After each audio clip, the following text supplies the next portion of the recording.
is Donald Trump? For a while that we have, when we've covered Trump, there's been talk of there being some type of like Russian, Saudi, Israeli axis, I should say.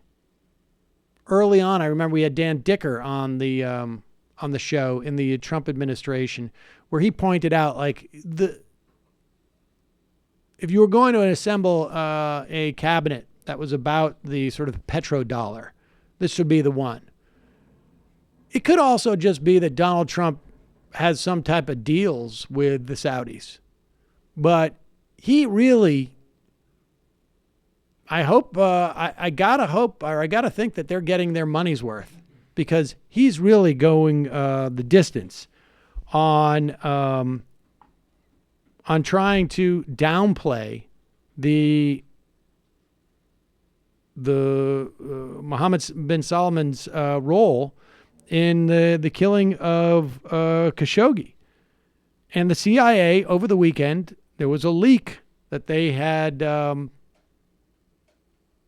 clearly found that MSB was involved, at least in terms of ordering the kill. Here is Donald Trump. Who knows? We haven't been briefed yet. The CIA is going to be speaking to me today. We have not been briefed yet. As of this moment, we were told that he did not play a role. We're going to have to find out what they have to say. But we're taking a look at it. We also have a great ally in Saudi Arabia. They give us a lot of jobs. They give us a lot of business, a lot of economic development.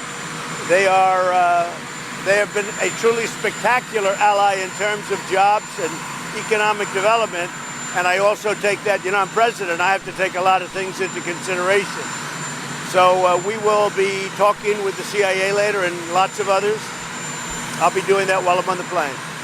I'll be speaking also with Secretary of State Mike Pompeo. So, in other words,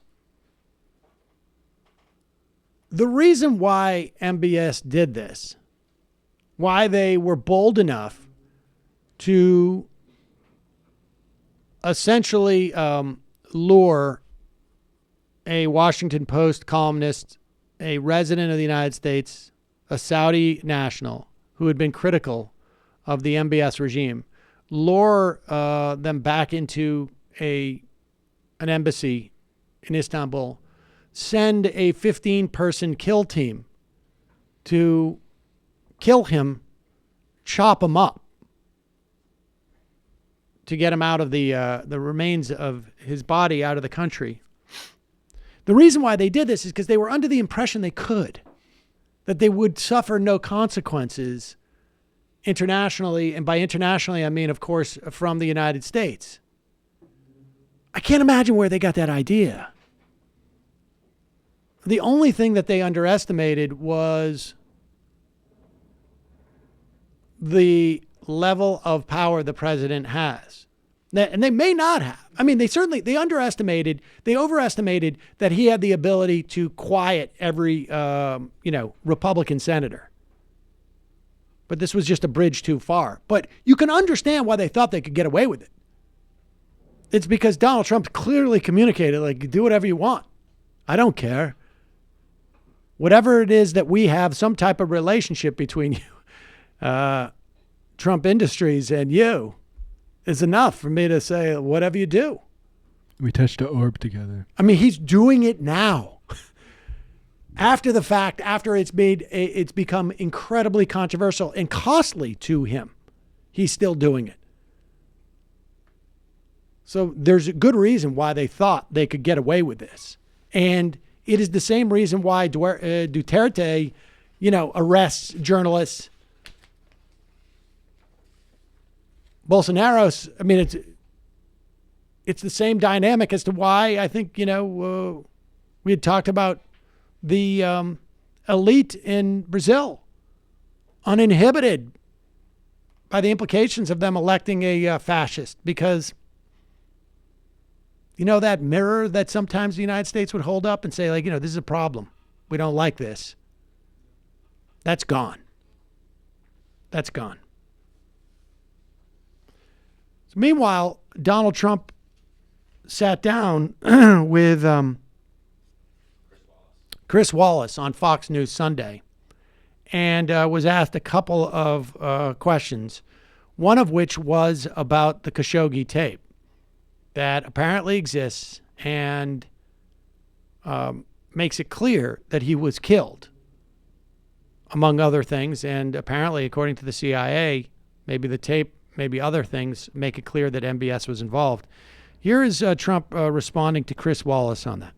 Turkish President Erdogan says that he has shared a tape with the U.S. and other countries that is of the killing of Jamal Khashoggi inside the Saudi consulate in Istanbul. Have you, one, either heard the tape yourself or been briefed on it? And if so, to your mind, what does it show? We have the tape. I don't want to hear the tape. No reason for me to hear the tape. Why don't you, why don't you want to hear it, sir? Because it's a suffering tape. It's a terrible tape. I've been fully briefed on it. There's no reason for me to hear it. In fact, I said to the people, should I? They said, you really shouldn't. There's no reason. I know everything that went on in the tape without having tape. And what happened? It was very violent, very vicious, and terrible. A month ago, you said you had spoken with Saudi Crown Prince Mohammed bin Salman and that he had told you directly that he had no knowledge of this. That's right. And still says that. But we now know that some of the people closest to him, some of his closest advisors were part of this. Question, did MBS lie to you, sir? I don't know. You know, who can really know? But I can say this. He's got many people now that say he had no knowledge. What if the Crown Prince, speaking to you, the President of the United States, directly lied to you about Well, he told me that he had nothing to do with it. He told me that, I would say, maybe 5 times at different points. So what if he's lying? As recently as a few days ago. Do you just live with it because you need him? Well, will anybody really know? All right? Will anybody really know? I mean, it's true. Can you know anything? How do we know, Chris, this isn't a dream? How do you know even that you exist? Maybe I wake up and you go away. It's the mystery of epistemology, folks. There you go. We're all just dust in the wind. So we can't know. We can't know. That's why I don't listen to the tape. It's a real Schrodinger's cat, Chris. There you go. We're lost in a hermeneutic spiral. We're just dust, Chris. We're just dust. So, plus, I think we're making a lot of money. We got a lot of money. Who can ever know? He's going to start saying that with a wink in like a week. Right. Who can ever know? Who can ever know? You know. Did we just axe pre-existing conditions? Who knows? Who knows? How do we know what pre-existing is? Do we even know that we're existing? Unbelievable. There was more in that interview, right? Wasn't there one other? Yeah. Here is Chris Wallace, presumably trying to make it seem like he cares about press freedoms. Can't help but get in a dig at Obama because that is in his genes as a Fox News paid employee. I'm totally in favor of the media. I'm totally in favor of free press. We've got to be fair press. When it's fake. But the president get to decide what's fair and what's not. I can tell what's fair and not. And so can my people, and so can a lot of other people. I understand that, but when you do something very good and they write it badly, and this is consistently, when you, as an example, rarely do they talk about... Barack Obama whined about Fox News all the time, but he never said we were the enemy of the people. Well, no, he didn't talk about the news. He didn't talk about anything. I'm only saying it very differently than anyone's ever said it before. I'm saying fake news, false reporting, dishonest reporting, of which there is a lot, and I know it. See, I know it because I'm a subject of it. A lot of people don't know it, but when I explain it to them, they understand it. And Chris, you know that better. You don't have to sit here and act like a perfect little, wonderful, innocent angel. I know you too well. I knew your father too well. That's not your gene. There you go. I just put you in your place. Nepotism, Chris. You know, I gotta say, not the first person to say that.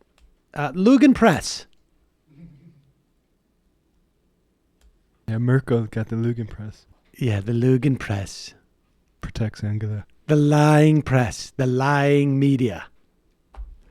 Nazis adopted that term. It was around, I think, as late as or as early as mid 1800s in Germany. But the Nazis revived it. I'm reviving it again. Just total coincidence. The nationalist. Total coincidence. There you go. The Lion Lugan Press.